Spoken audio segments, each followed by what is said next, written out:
Start. नमस्ते बच्चों, आज हम व्याकरण का प्रमुख भाग संज्ञा के बारे में अध्ययन करेंगे। संज्ञा किसे कहते हैं, संज्ञा की परिभाषा क्या है, इसके बारे में हम आज जानेंगे। सबसे पहले संज्ञा की परिभाषा क्या होती है। संज्ञा की परिभाषा किसी व्यक्ति, वस्तु, स्थान तथा भावों के नाम को संज्ञा कहते हैं। किसी व्यक्ति, वस्तु, स्थान तथा भावों के नाम को संज्ञा कहते हैं। किसी व्यक्ति, जैसे व्यक्ति में कोई भी महिला पुरुष आ सकता है, जैसे सुरेश, सलमा, मुकेश, नीतू, ये सभी व्यक्तियों के नाम हैं और व्यक्तियों के नाम को संज्ञा कहते हैं। हमारा दूसरा शब्द है वस्तु। वस्तु के अंदर क्या क्या आता है, जैसे मेरे हाथ में चौक है, यह भी एक वस्तु है। ये पेन है, ये पेन भी एक वस्तु है। टेबल, ये टेबल है, यह भी एक वस्तु का नाम है। डस्टर रखा है, डस्टर, ये भी एक वस्तु का नाम है। हमारे दो शब्द हो गए, व्यक्ति, वस्तु। तीसरा है स्थान। स्थान के नाम को भी संज्ञा कहते हैं। स्थान के अंदर जैसे जयपुर, आगरा, मुंबई, बहुत सारे स्थान हैं जो कि स्थान के अंदर आते हैं और इनको भी संज्ञा कहते हैं। चौथा शब्द हमारा है भाव। भाव के नाम को भी संज्ञा कहते हैं। भाव, ये भाव हमारे सकारात्मक और नकारात्मक दोनों ही प्रकार के हो सकते हैं। सकारात्मक पॉजिटिव, नकारात्मक नेगेटिव। भाव के अंदर जैसे बुढ़ापा, ये भी एक भाव है, ये भी एक जीवन की अवस्था का भाव है। क्रोध, ये भी एक भाव है। ईमानदारी,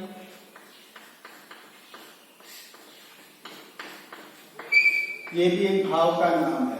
तो संज्ञा की परिभाषा किसी व्यक्ति, वस्तु, स्थान तथा भावों के नाम को संज्ञा कहते हैं। व्यक्ति में किसी का भी नाम आ सकता है। वस्तु, कोई भी वस्तु जिसका नाम वस्तुओं के अंदर आता है वह संज्ञा कहलाती है। स्थान, कोई भी स्थान। भाव, कोई भी भाव, ये सभी संज्ञा के अंतर्गत आते हैं। दूसरे शब्दों में कहें तो संज्ञा की जो परिभाषा होती है वह होती है कि किसी भी नाम को संज्ञा कहते हैं।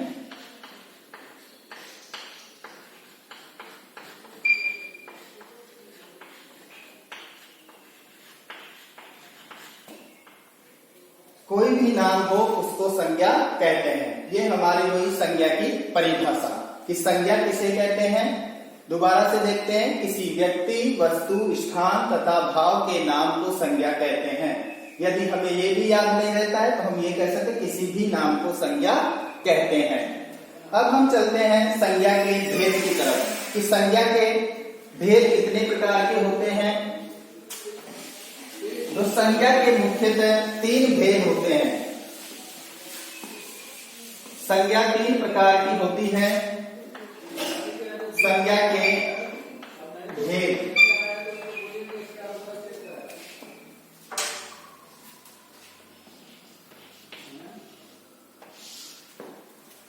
संज्ञा के मुख्यतः 3 प्रकार होते हैं। पहला, व्यक्तिवाचक संज्ञा।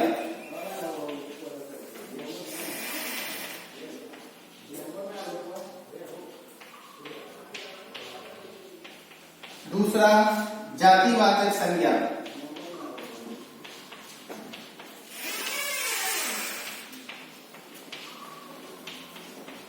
और तीसरा होता है भाववाचक संज्ञा।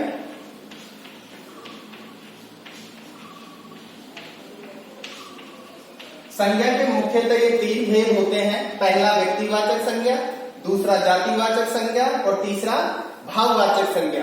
अब हम पहला व्यक्तिवाचक संज्ञा के बारे में पढ़ेंगे कि व्यक्तिवाचक संज्ञा क्या होती है। व्यक्तिवाचक संज्ञा में किसी विशेष व्यक्ति, विशेष वस्तु, विशेष स्थान का बोध होता है। अर्थात एक ही व्यक्ति, एक ही वस्तु, एक ही स्थान का जहां पर बोध होता है वह व्यक्तिवाचक संज्ञा कहलाती है। जैसे राम, यह एक व्यक्ति का नाम है। श्याम, यह भी एक व्यक्ति का नाम है, एक विशेष व्यक्ति के नाम है ये, तो ये व्यक्तिवाचक संज्ञा कहलाती है। वस्तु गीता है, कुरान है। स्थान के अंदर हम बात करें तो आगरा, मुंबई, ये व्यक्तिवाचक संज्ञा है, एक विशेष स्थानों के नाम है, इसलिए इसे व्यक्तिवाचक संज्ञा कहते हैं। तो पहला हमारा पूरा हुआ व्यक्तिवाचक संज्ञा, जिसमें किसी विशेष व्यक्ति, स्थान व वस्तु के नाम को हम व्यक्तिवाचक संज्ञा कहते हैं। हमारा दूसरा प्रकार आता है जातिवाचक संज्ञा। जातिवाचक संज्ञा वे संज्ञा शब्द कहलाते हैं जिनसे किसी संपूर्ण जाति का बोध होता हो।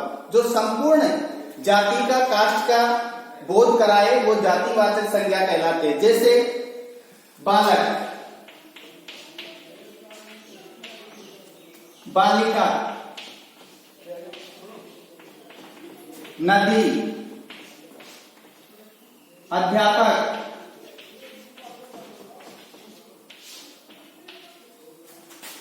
फल,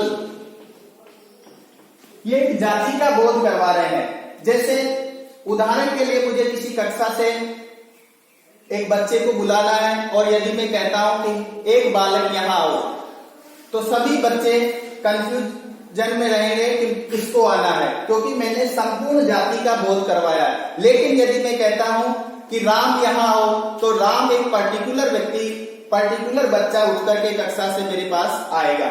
वैसे ही बालिका ये संपूर्ण जाति का बोध करवाती है। नदी, इसमें जितनी भी नदियां हैं वो सभी आ जाती है।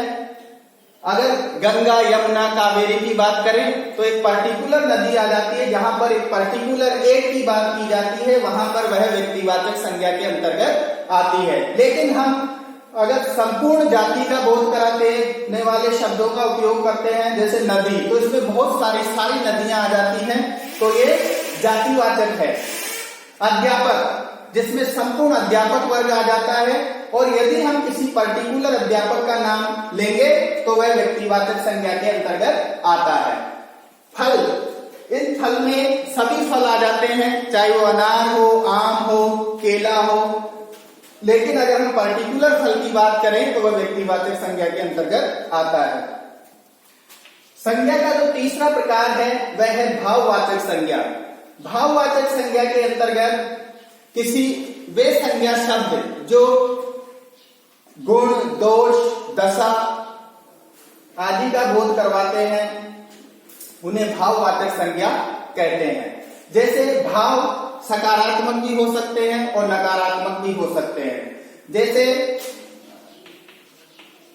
बुढ़ापा,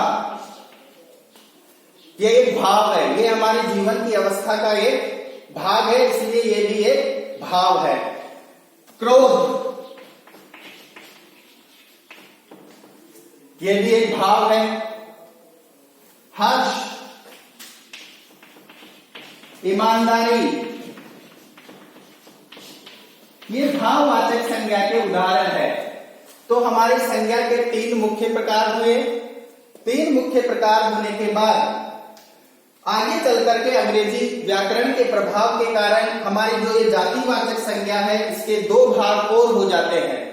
तो चौथा भाग होता है द्रव्यवाचक संज्ञा।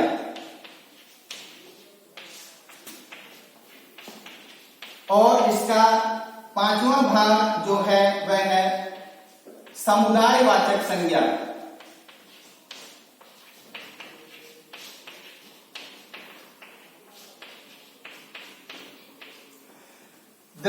द्रव्यवाचक संज्ञा के अंदर पदार्थ व धातुओं का अध्ययन होता है, यानी वे संज्ञा शब्द जो किसी पदार्थ की धातुओं का के बारे में बताते हैं, वे शब्द द्रव्यवाचक संज्ञा के अंतर्गत आते हैं।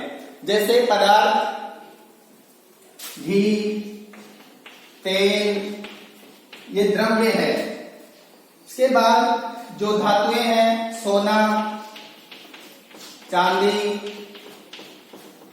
तांबा, लोहा, ये सभी द्रव्यवाचक संज्ञा के अंतर्गत आते हैं।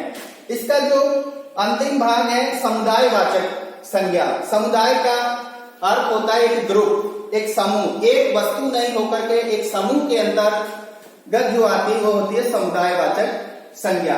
समुदाय जिस तरह से कक्षा के अंदर बहुत सारे बच्चे होते हैं, एक बच्चा नहीं होता है, इसलिए ये एक समुदायवाचक या समूहवाचक संज्ञा कहलाती है, यानी हम इसके अंदर ग्रुप की बात करते हैं, समूह की बात करते हैं। नंबर 2 सेना। इसका दूसरा उदाहरण है सेना। सेना के अंदर भी एक सैनिक नहीं आता है, इसके अंतर्गत बहुत सारे सैनिक होते हैं, इसलिए सेना भी समुदायवाचक संज्ञा का एक उदाहरण है। भीड़। भीड़ के अंदर भी एक व्यक्ति नहीं होता है, बहुत सारे व्यक्ति होते हैं, इसलिए इसको भी समुदायवाचक संज्ञा कहते हैं। परिवार, पुलिस, पुस्तकालय, ये सभी समुदायवाचक संज्ञा के उदाहरण हैं। तो बच्चों आज हमने क्या पढ़ा? संज्ञा। सबसे पहले संज्ञा की परिभाषा का अध्ययन किया कि संज्ञा क्या होती है।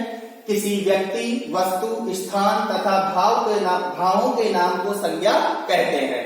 और संज्ञा के भेद व्यक्तिवाचक संज्ञा, जातिवाचक संज्ञा, भाववाचक संज्ञा, द्रव्यवाचक संज्ञा, समुदायवाचक संज्ञा, ये हमने संज्ञा का अर्थ और संज्ञा के प्रकारों के बारे में अध्ययन किया।